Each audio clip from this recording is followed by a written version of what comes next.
Okay, so let's get into exploring the database and all it has to offer. So the main web page has this familiar Google-like interface with one search text box. And conveniently below the search text box is a button link to the advanced search screen. And this makes it very easy for you to get there without having to go hunting for it. And we'll get to do a basic and advanced search example in a moment. If you scroll down some more, you see some quick links here for things that are commonly used by other students. So they're right there, right in front of you.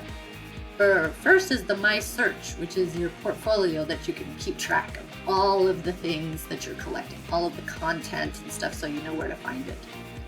You also have timelines to use in case you're doing a history project or a biography.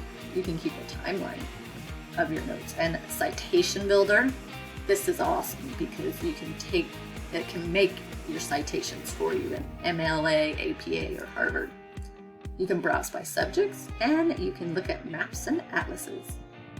Another cool thing is you have current events, the things that are going on right now. For example, February 25th, February 24th, February 22nd. These are all things that have happened within the last week.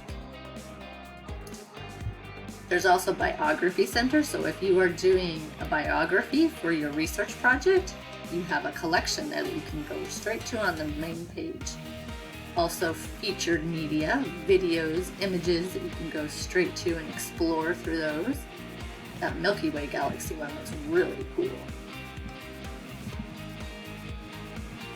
Also, another effective feature on the opening page is this drop-down menu in the upper right-hand corner.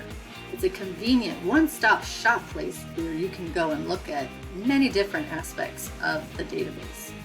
So you could go directly to the advanced search. You could look at atlases. You could go behind the headlines of news. You could go to the Biography Center. You could browse by subjects. You could do the Citation Builder. Compare places if you're doing a research project on certain places. There's the dictionary.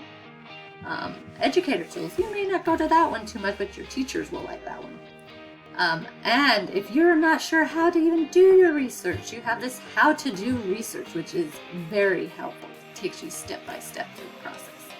You have interactive maps, your research portfolio, timelines, trivia quizzes that are fun just to check your knowledge, and what's new, and world resources. So take a minute to go through that first page that has tons of information and features and things you can explore.